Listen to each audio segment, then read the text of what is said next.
한 장의 그림에 담긴 세 가지 메시지라는 제목으로 하나님 말씀 증거하도록 하겠습니다. 민수기 2장은 34절로 되어 있는데 사실은 한 장의 그림을 말로 풀어 놓은 것입니다. 그 한 장의 그림이 뭐냐면 진배치도예요. 한번 띄워주세요. 이거거든요. 진배치도. 요거를 제가 말로 쭉 설명한 거라고요. 동쪽으로 전진을 하죠. 동쪽으로. 그래서 맨 선두가 어디예요? 동쪽이라고. 동쪽의 세 지파, 남쪽, 서쪽, 북쪽. 그래서 동쪽이 1대, 밑에가 2대, 서쪽이 3대, 북쪽이 4대 이렇게 시계 방향으로 이렇게 1대, 2대, 3대, 4대로 설명이 돼 있습니다. 1대는 오늘 읽었던 9절까지 내용인데 이제 그렇게 카피된 거예요. 유다 지파가 선두 지파고 선임 지파고 유다, 이사갈, 스불론. 그래서 약절하면 앞자만 따면 유이스. 저는 그렇게 외웠어요. 너 거기 있구나. 영어로 유 있어. 너 거기 있어. 그죠? 유 있어. 유치하지 마. 그냥 들어봐요. 저는 그렇게 외웠다고. 남쪽에 2대죠. 2대. 제2대인데 루벤, 시므온, 갓. 옛날에 왈가다 루시가 있었어. 그 코미디언이 있었는데 옛날에 젊은 사람은 모를 거예요. 왈가다 루시가 갓 쓰고 있다고. 난 그렇게 생각해서 루시가 갓 쓰고 있어요. 유이스 너희냐? 그랬더니 루시가 갓 쓰고 있어. 세 번째 3대는 서쪽인데 뒤쪽이죠. 에브라임, 므낫세, 베냐민인데 이건 좀 설명하기 좀 그렇지만 이렇게 만지는 걸 애무라 그러잖아. 배를 애무하는 거야. 애무배. 내가 루시의 배를 애무해. 유치하지 마. 그렇게 외웠다고 내가 옛날에. 그죠? 애무배. 그리고 4대가 북쪽이죠. 북쪽에는 단, 아셀, 납달리. 그러니까 단, 납인데 제 그 사촌 동생의 와이프가 LA 사는 제 사촌 동생 와이프 이름이 다나야. 다나. 쓰기는 도나라고 있지만 다나. 이 다나가 여러분 여자분들 뭐 물건 살 때 DKNY 그런 게 있죠. DKNY가 도나 카렌 뉴욕이거든요. 도나 카렌이라는 디자이너가 뉴욕에서 뭐 만든 물건 그런 뜻인데 우리는 도나라고 읽지만 LA에서는 다나라고 읽더라고. 다나. 그래서 루시인 줄 알았더니 다나네. 그래서 다나가 납시오. 그렇게 외웠다고. 정리를 한번 해봅시다. 동쪽이 뭐라고요? 유이스는 유다, 이사갈, 스불론. 남쪽에는 루시 갓 쓰고 있어요. 루는 르벤, 시므온, 갓. 그 다음에 그 여자분의 할머니 이제 돌아가셨을 거야, 그죠? 배를 애무했어요. 애무배. 에브라임, 므낫세, 베냐민. 북쪽에는 다나, 이거 다나네. 다나 납시오. 그러니까 단, 아셀, 납달리. 이렇게 외웠다고요. 그래서 동서남북 이렇게 12지파가 있고 센터에 회막이 있죠. 성막이라고 하는 것이 있다. 이게 진배치도. 요걸 쭉 설명한 것이 민수기 2장입니다. 1절부터 34절까지 내용이라는 거예요. 17절을 보면 중앙에 언약궤가 있다. 그게 핵심이라는 것입니다. 그런데 이 진배치도 모세 머리에서 나온 게 아닙니다. 모세 머리에서 나온 생각이 아니라 하나님의 명령이다. 그래서 2절을 보니까 진을 치되 회막을 향하여 사방으로 치라 명령하셨고 마지막 34절 보니까 이스라엘 자손이 여호와께서 모세에게 명령하신 대로 다 준행했다. 요 그림 한 장, 요거가 2장을 커버하는 겁니다. 그래서 가운데 회막이 있고 성막이 있고 동서남북에 네 지파씩 있었다. 이걸 깨달았으면 좋겠어요. 근데 이게 하나님이 주신 그림이잖아요. 근데 이 그림은 그냥 준 게 아니겠죠. 메시지가 있다는 것입니다. 그래서 한 장의 그림에 담긴 하나님의 세 가지 메시지. 첫 번째는 중심성, 두 번째는 공평성, 세 번째는 책임성. 그렇게 외우면 좋겠다라는 것입니다. 됐습니다. 그림. 첫 번째, 이 그림이 주는 메시지가 뭐냐? 중심성이라는 거예요. 중심성이 뭡니까? 하나님 중심으로 살라는 거예요. 우리 인생을. 그 중심이 뭐예요? 회막 중심으로, 성막 중심으로 살아가라는 것입니다. 17절 보니까 하나님을 중앙에 두고 살라는 거예요. 아무리 진을 치던 행진을 하던 하나님 중심적인 삶을 살라. 좋은 크리스찬이 누굽니까? 어떤 사람은 환대하고 뭐 친절하고 열심히 있고 또 믿음이 크고 우리 뭐 그런 데 관심이 많죠. 근데 그런 건 다 2차, 3차적인 얘기예요. 크리스찬이 누굽니까? 중심이 하나님이 되는 거예요. 중심. 그래서 우리 종교개혁의 주요 모토 중에 중요한 게 뭐였습니까? 하나님 중심, 말씀 중심, 교회 중심. 그러니까 종교개혁이 뭐냐면 캐톨릭이 중심성을 다 깨버렸다는 거예요. 그러니까 하나님 중심이 돼야지 뭐 교황이 어떻고 뭐 마리아가 어떻고 잡소리 다 집어치라는 거예요. 중심이 하나님이어야 된다. 그래서 여러분들 뭐 딴 거 쳐다보지 말고 중심을 볼 줄 알아야 돼요. 저 축구 좋아하는데 그 리버풀에 아주 그 탁월한 수비수가 있어요. 반 다이크라고. 지난번 인터뷰하는 걸 봤거든요. 어쩜 그렇게 세계적인 공격수를 다 막아내느냐? 그랬더니 자기는 공 안 본대. 그 선수가 페인팅 할 때 중심을 본다는 거예요. 그래서 안 속는 거 이렇게 보여주더라고. 그 영상 되게 많아요. 그러니까 탁월함은 어디에 있습니까? 중심을 보는 능력, 거기에 있다라는 것입니다. 그러니까 성도들은 말, 행동 이런 걸로 속으면 안 되고 딱 보면 그 중심을 보는 눈이 있어야 된다는 거예요. 자기 속이지 마십시오. 그 위선자가 되는 거예요. 중심을 볼 줄 알아야 돼요. 체크하는 방법이 뭐냐? 자기도 모르게 말하는 거 들어보면 알아. 이 사람이 중심이 뭔지. 예를 들어서 우리 교회에서도 이렇게 좀 멀리서 오시는 분들이 있잖아요. 멀리서 뭐 먼다, 한 시간 정도 그럼 약간 멀지 않나? 그래서 어떤 성도 내가 2명의 성도를 봤어요. 한 성도는 그래요. 1시간 걸린대요.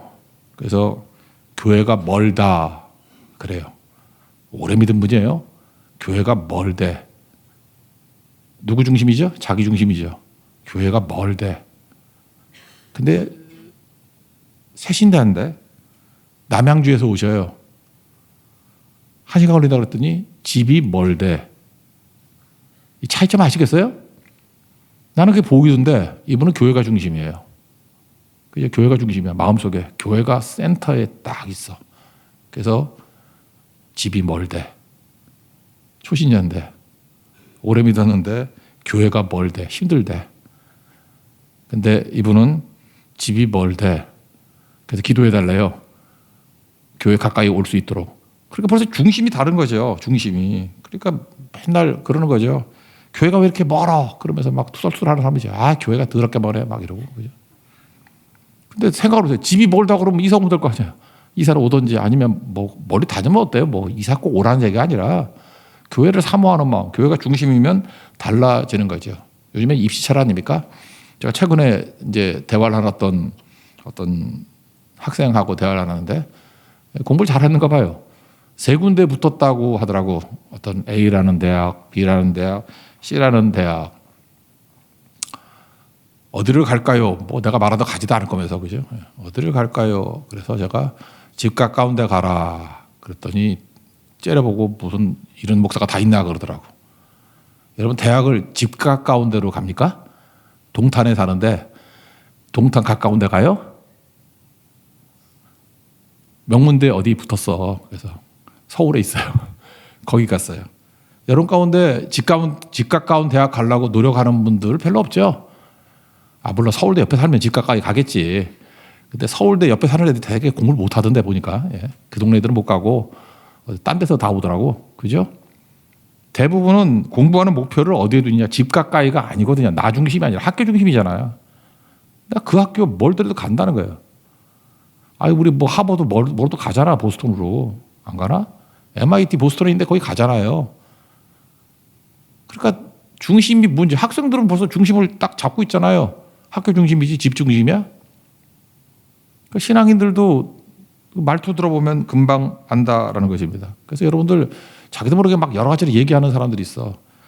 하다못해 그 무슨 뭐 중직자인데도 불구하고 일요일이 어떻고 일요일이 않고 세상 속에 살아 그러죠. 어딜 갔든지 주일이라 그래야지. 주의 날, 더 로드 데이. 그게 주님의 날이라고. 아직도 그거 하나 막 못 고쳐가지고 심지어 그 목회자들도 일요일 그러는데 아, 진짜 듣기 싫어서 나 꼰대가 되기 싫어서 욕을 안 하지만 속으로 욕을 내가 100번씩 하고 있어. 저 교육자가 일요일이 뭐야, 일요일이. 그게 주일이죠, 주일. 중지자라 하면 그 말부터 바꿔야 돼요. 그 말이 왜 안 바뀌느냐 하면은 그 연습한다고 바뀌는 게 아니라 중심이 그렇거든요, 중심이. 그러니까 평가 다 되는 거라고. 오늘 이 진 배치도가 보여주는 게 뭐냐면 중심은 하나님이고 그래서 우리는 주일 중심으로 살아가요. 월요일은 어떤 날이에요? 주일 다음 날. 화요일은 주일 다음 날. 수요일은 주일 이후 3일 날. 그 3일 예배 그러잖아. 그죠? 목요일은 주일 오기 3일 전. 금요일은 이틀 전, 토요일은 하루 전, 주일은 주일. 그런다고. 근데 그 말투가 안 바뀌는 사람들은 문제가 있겠죠. 그래서 결국은 중심이라는 건 사랑하고 똑같은 거거든요. 내가 뭘 사랑하느냐. 이번에도 다윗 기름 부을 때 나오잖아요. 하나님은 중심 보신다고. 사람은 외모를 보거니와 하나님은 중심 보신다. 그 중심에 하나님이 있나 그거 본다는 거예요. 다윗이 그거 아니었어요? 중심의 견고함.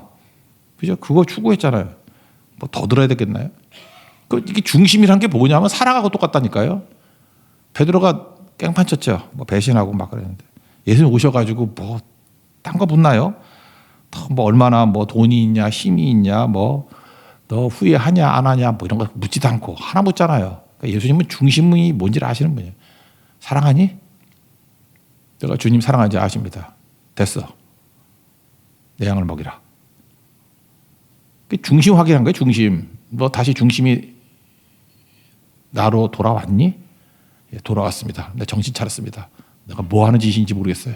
나 예수님 중심입니다. 됐어. 오케이. 이제 약 먹여. 그거죠. 중심을 볼 줄 모르니까 구구절절히 딴소리 하고 있다는 것입니다. 그래서 믿음은 되게 로맨틱하다니까요. 믿음 생활은 로맨틱한 거예요. 왜냐하면 중심 고백하는 거기 때문에, 사랑이기 때문에. 중심이 뭔지를 안다 그러면 뭐가 힘들어요? 그래서 중심이 사랑으로 불타오르면요. 사랑이 없는 사람이 볼 때는 전부 다 이상하고, 로맨틱한 게 대단하구나. 로맨틱이 뭐예요? 그게 낭만적인 거죠. 어쩌면 저렇게 행동할 수 있을까? 예를 들어서 말도 안 되는 얘기들 한번 보면은 창원에서 우리 어떤 형제, 잠수함 만드는 형제 있잖아. 창원에서. 금요일 날 차 몰고 올라와요. 올라와서 주일 섬기고 날아가 버리고. 날아간 게 아니라 잠수함이죠. 그 친구 참 재밌어. 잠수함 타고 와서 버스를 타고 기차를 타고 와서 차를 타고 온대. 자기 육해공을, 어떤 비행기도 타고 육해공 다 해가지고 교회 온다 그러는데. 잘난 척 하는 거지. 그죠? 어쨌든 간에. 그게 로맨틱하잖아요. 되게 로맨틱하던데. 요즘에 또 담양 어딘지 아시죠? 제가 담양 전시인데 광주 옆에 담양이라고 있잖아요. 거기서 매주 오대 요즘에. 지난번 베트남 선교 갔다 온다. 김새벽. 그저께도 보지 않았나? 내가 착시였나? 김새벽 아니었나? 이름이 새벽이라서 새벽부터 나온대. 그래서 나온다고. 원주에서 오시는 우리 집사님이다. 이성우 집사님 이런 거. 그죠? 이런 거 다 보면서 믿음이라는 게 우리가 볼 땐 저 뭐 하는 짓이야 이러죠. 근데 사랑에 불타오르는 사람이, 중심 있는 사람은요. 그게 쉬워요. 연인을 보듯이 뛰어가는 거예요. 그래서 믿음은 로맨틱하다니까. 로맨스가 뭔지를 모르는 사람, 로맨틱하지 않은 사람들은 믿는 게 아니에요. 그거. 그게 참된 신앙이 아니기 때문에. 참된 신앙은 로맨틱하다니까요. 그래서 스토리가 나와. 한마디씩 하게 돼. 와, 대단하다. 그죠? 정말 믿음은 낭만적이구나. 로맨틱하구나. 중심 회복하십시오. 중심. 에베소 교회가 있죠. 요한계시록 2장인가? 에베소 교회가 이렇게 난장판 부리니까 딱 한마디 하잖아. 너 처음 사랑을 잃어버렸다. 정신 차려 임마. 어디서 떨어진지 깨닫고 첫사랑 회복해. 그게 뭐예요? 중심 회복하라는 거예요. 중심. 잡다하게 이거 하고 저거 하고 너절하게 얘기하지 말고 딱 하나를 봐야 된다니까요. 중심이 뭔지, 첫사랑이 뭔지, 사랑이 뭔지. 그러니까 여러분 맨날 속았다 그러지 말고 어떤 사람을 딱 보고 난 다음에 시간을 보내고 난 다음에 대가들은 뭘 파악하느냐. 그 사람의 중심을 파악해. 이 사람은 돈에 미쳐있는 사람이구나. 이 사람은 인기에 미쳐있는 사람이구나. 남의 눈에 미쳐있는 사람이구나. 그러니까 이용해먹기 편하지. 한심하다 그런 거죠. 근데 그 중심을 딱 읽을 때 사랑과 존경을 느끼는 사람이 있어. 이 사람은 중심이 하나님께 있구나. 마귀도 두려워 떱니다. 여러분 딴짓 하지 말고 중심이 하나님이 되는, 내 삶의 중앙에 하나님이 버티고 있는 그런 참된 능력의 종되기를 축원합니다. 오늘 이 그림 한 장에 센터에 회막이 있다는 거 잊지 말고 하나님 중심적인 인생 사십시오. 두 번째는 공평성인데, 다시 한번 그림을 보여주세요. 보세요. 회막 중심으로 거리가 다 똑같죠. 동쪽에서도 가깝고 남쪽, 서쪽, 북쪽 다 똑같잖아요. 됐어요. 등거리죠. 그러니까 하나님은 차별이 없다 그러죠. 로마서 10장 12절. 유대인이나 헬라인이나 차별이 없다. 주께서 모든 사람의 주가 되신다. 그를 부르는 모든 사람들에게 부요하시다. 뭐 누군 더 주고 덜 주고 그런 게 공평하다는 거예요. 저는 이 공평성을 믿음의 공평성이라고 말하고 싶은데 어떤 사람은 그래요. 요즘에 하여튼 종교개혁을 깨려고 하는 사람들 되게 많아. 이제 뭐 개신교에서도 별 잡다한 사람들 많아가지고 믿음으로 구원받는다 한 게 교회를 망쳤대. 그러므로 행위가 있어야 되는데 행위가 없어. 우리 그런 게 되게 솔깃하거든. 초대교회도 있었고 갈라디아 읽어보세요. 그게 다른 복음이거든.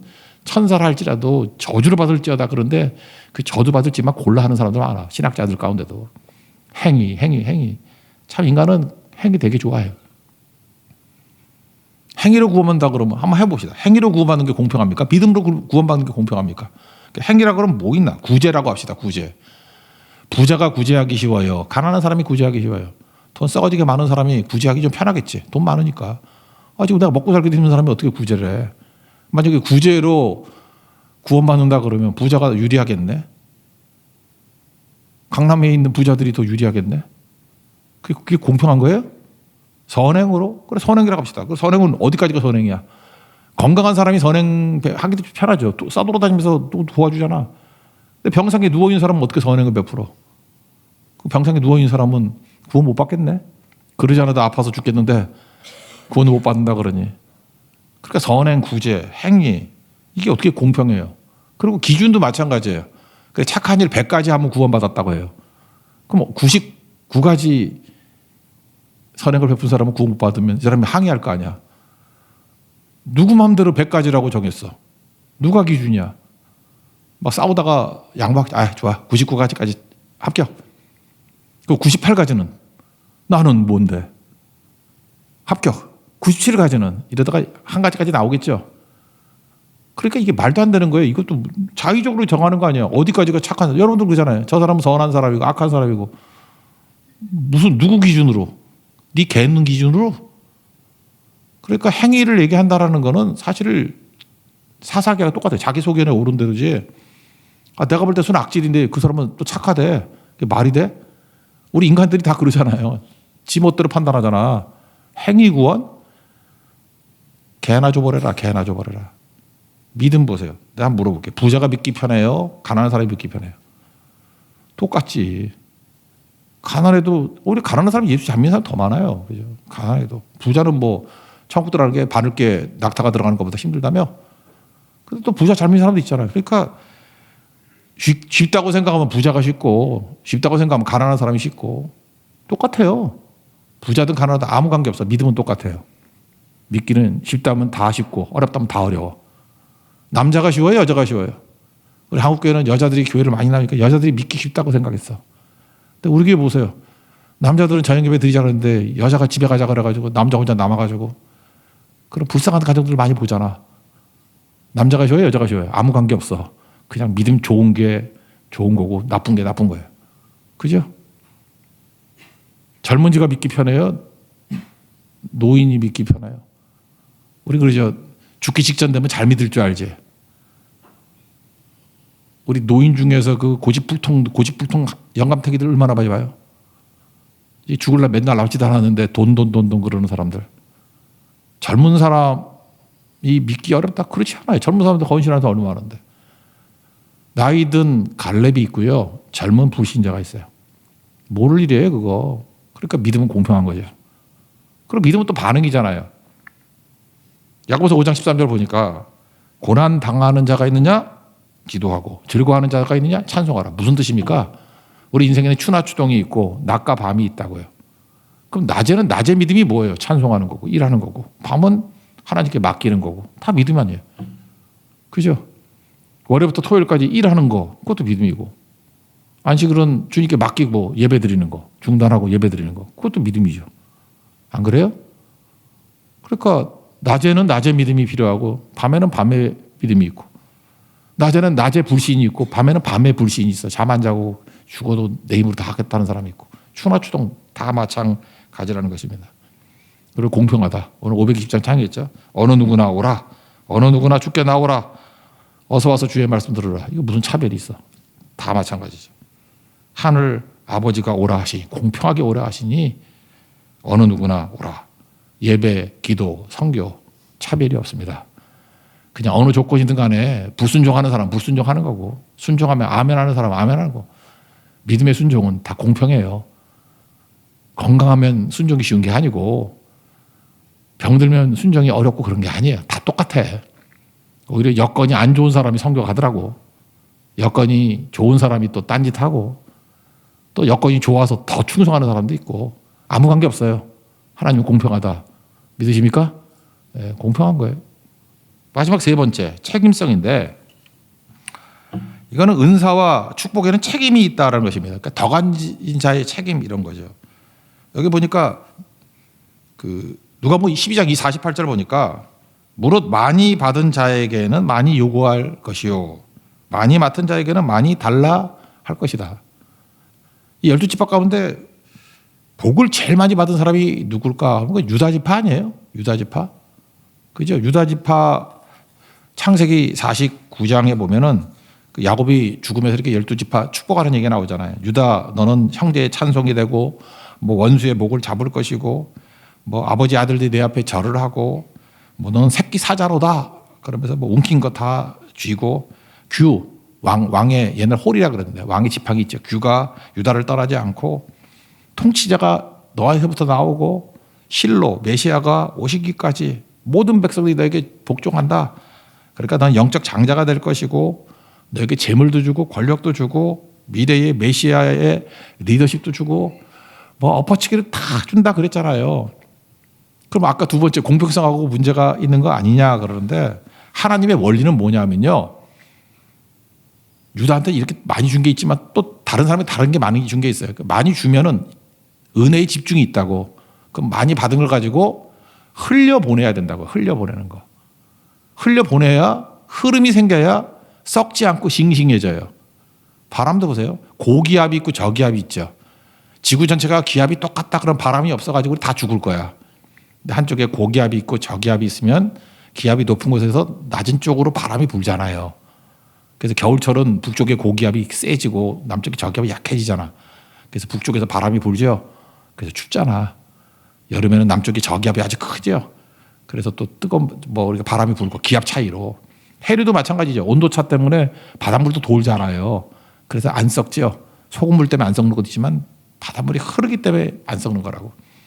하나님께서도 우리에게 신선함을 유지하기 위해서 공평하게 그냥 n분의 1을 나서 n분의 1 이렇게 주지 않고요. 각각 다른 걸 이렇게 몰아주셔요. 그러면 이 몰아주는 거는 반드시 흘려보내야 된다고 생각하면서 흘려보내면 흐름이 생기고 싱싱해지고 건강해지고 그렇다는 것입니다. 그러면 유다에게 많이 줬다. 이건 무슨 얘기죠? 책임이 있다는 거죠. 다시 그림 한번 보세요. 유다에게 축복을 많이 줬더니 어디죠? 동쪽이죠. 동쪽이란 건 뭐죠? 싸움할 때 최전선 아니에요. 그러면 요 지파 중에서 누가 죽을 가능성이 제일 클까요? 맨 앞에 있는 사람이 죽을 가능성이 크잖아요. 우리 같은 뭐 총알바지, 뭐 화살바지, 뭐 이런 거 아니야? 그죠? 그러니까 잊지 말라고. 하나님께서 복을 많이 부어주신 사람, 은혜를 많이 주신 사람이 최전선에 서기를 원하시는 거예요. 많이 받은 사람이 최전선에 서야. 우리 교회, 나는 우리 참 요즘에 좋다고 생각하는데 하나님의 축복과 은혜를 많이 받은 사람들이 뒤로 안 빠지고 다 앞장서. 정말 그래요. 그랬더니 이 아닌 사람들도 팔짱 끼고 저거 뭐 돈이 있으니까 뭐가 있으니까 잠깐만 내세운다. 내세우기 뭘 내세워요? 자기가 헌신과 책임지는 거지. 이유가 뭔지 알아요? 딱 한마디 했어요. 너 축복 많이 받았지? 죽어야지 이제. 그죠? 너 하나님께 엄청나게 많은 은혜 받았지? 그러면 죽어야지. 십자가 져야지. 그래서 다 죽으러 보내잖아 지금. 맨 앞에. 뭐 영광의 자리예요? 다 죽는 자리지. 십자가의 자리지. 그래서 제가 그 얘기예요. 선두 자리 뺏기지 말라고. 너 많이 받았으니까 선두에서 해야 된다고. 또 자기를 부인하고 십자가 져야 된다고. 이렇게 말하니까 너무 싫어해서 제가 좋은 말을 발견했어. 너는 축복을 많이 받았으니까 해 뜨는 방향으로 가야지. 말귀를 알아듣겠어요? 해 뜨는 방향이 동쪽이고 동쪽이 최선두가 죽는 자리예요. 근데 잘 안 죽던데 사명자는 안 죽는다고. 잘 보세요. 더 많이 받고 더 은혜를 받은 사람 선두에 섭니다. 여기서 나온 개념이 뭐예요? 노블레스 오브 리제. 가진 자는 책임이 있다는 거죠. 그래서 이 진지도, 진배지도가 보여주는 것은 책임이에요. 가끔마다 하나님의 축복과 은혜를 많이 받았음에도 불구하고 헌신과 책임을 지려고 하지 않는 사람이 있어요. 예, 그럴 수 있죠. 그때마다 이렇게 평가를 하면 되죠. 저놈은 깜이 아니다. 저놈은 그릇이 아니다. 뭐 아니나 다를까. 그렇게 먹고 살다 죽을 거예요. 그죠? 저는 우리 교회가 하나님의 은혜와 축복을 많이 받는 교회가 되기를 원합니다. 그 축복과 은혜 동시에. 그래서 우린 죽어야 돼요. 죽으러 가는 거예요. 아마 죽을 고생할 걸. 다윗도 마찬가지 아닙니까? 왕으로 기름 부음 받으니까 죽을 고생하잖아. 왜요? 왕의 수준으로 가기 위해서. 그리고 하나님이 엄청 부어주신 것 같고 뭐예요? 그리고 성전 짓는 거 준비하고 뭐 도와주고 뭐 섬기고 다 그러지 않는 거예요? 그러는 거 아니에요? 그러니까 다윗은 안 썩죠. 그놈의 아들 솔로몬은 그거 흘려버리지 않으니까 썩잖아. 책임성 잊지 마십시오. 이 그림 한 장에. 많이 받은 자들이 맨 앞에 서더라. 많이 받아가지고 뒤에 갔던 에브라임. 꽤나 좋겠다. 그죠? 꽤나 좋겠다. 그래서 에브라임은 맨 뒤잖아요. 뒤 좋을 거 하나도 없습니다. 그죠? 하나님 옆에서 받은 걸 가지고 충성 다할 수 있는 믿음의 신실한 종 되기를 바랍니다. 그래서 그림 한 장 보여주는 게 세 가지. 좀 외우라고요. 머리 놓고 이렇게 안수 좀 하세요. 첫 번째, 중심성. 하나님 중심. 두 번째, 공평성. 믿음의 공평성. 세 번째, 책임성. 축복에 대한 책임성이에요. 하나님께서 쓰임받기를 원하신다는 것입니다. 우리 민수기 2장을 읽을 때마다 그림 한 장 붙여놓고 하나님께서 우리에게 주시는 이 메시지를 잊지 않는 하나님의 거룩한 종 되기를 축원합니다. 자리에서 일어나겠습니다. 나는 주를 섬기는 일에 후회가 없습니다.